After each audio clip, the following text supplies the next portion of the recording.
la grande respiration psychique du yoga.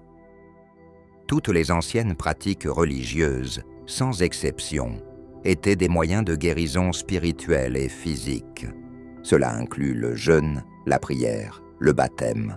Cependant, ces actions n'ont un effet thérapeutique sur l'individu que lorsqu'il les accomplit non mécaniquement, mais avec un grand respect et une confiance en la miséricorde de Dieu. Le jeûne sincère, la prière et la communion, effectuées correctement, connectent l'individu au flux d'énergie spirituelle subtile, ayant un effet curatif sur tout son être. Cette même connexion se produit lors de la catharsis, par l'écoute de la musique, l'observation ésotérique d'œuvres d'art, etc. Toutes les pratiques religieuses et yogiques servent à développer des vertus telles que l'humilité, l'abnégation, la joie spirituelle, etc., qui protègent l'individu des influences négatives et lui donnent un état de stabilité nécessaire. C'est dans le but de la guérison spirituelle qu'il est nécessaire de suivre des pratiques spirituelles, ainsi que des rites individuels et de groupes dirigés par un mentor dans des lieux de puissance. Ce ne sont ni les poudres, ni les mélanges, mais l'invocation des forces supérieures et lumineuses qui libèrent l'individu de ses maux et de ses souffrances. Par ces mêmes actions, on expulse les esprits maléfiques de l'individu, par exemple dans le cas de l'épilepsie, ou d'un espace par l'aspersion d'eau bénite, l'onction d'huile sainte, la chrismation, les rituels, les katas du budo spirituel, etc. L'essence de toutes ces actions réside dans la compréhension du mystère de la maîtrise des forces du monde subtil, et le moyen d'acquérir cette maîtrise est la respiration psychique des yogis. Cette respiration a toujours été gardée secrète. Seule sa forme initiale a été révélée aux gens. Grâce à cette respiration, l'individu peut accéder à l'expression de tous les siddhis, super-pouvoirs, forces supérieures. L'apprentissage de cette respiration commence par la respiration complète du yoga.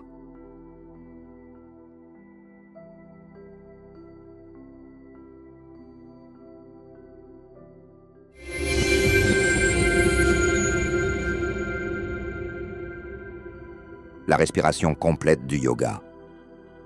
En position assise dans une posture yogique avec la colonne vertébrale droite, on effectue une inspiration lente, douce et silencieuse, d'abord par le bas de l'abdomen, puis, une fois que celui-ci est rempli, on remplit légèrement la partie médiane et un peu la partie supérieure de la poitrine. Ensuite, on expire dans l'ordre inverse. D'abord, le diaphragme se contracte et l'air s'écoule doucement et lentement du bas de l'abdomen par les narines.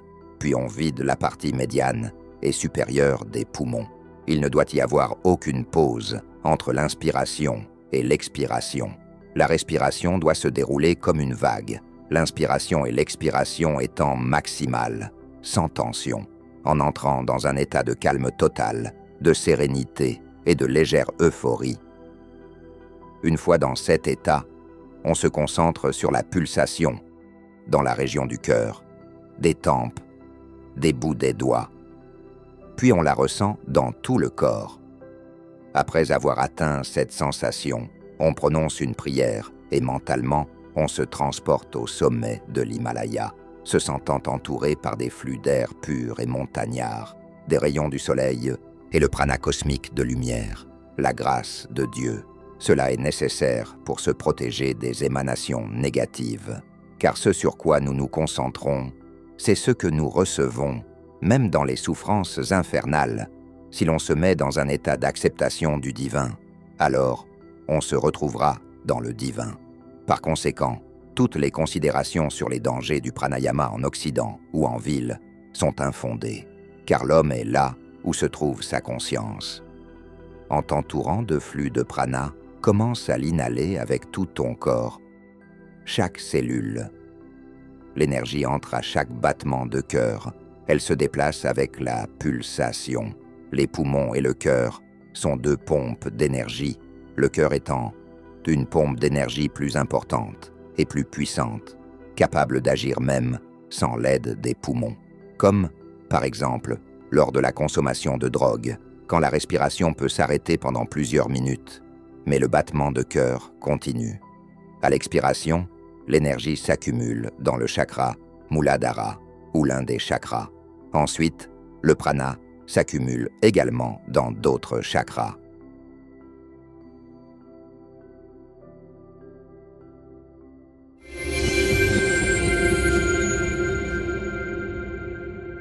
Pendant cette période extrême, où le destin de la planète entière est en jeu, il est très important que la connaissance des anges et des esprits de lumière se propage le plus rapidement possible à travers le monde et atteigne des milliers de personnes.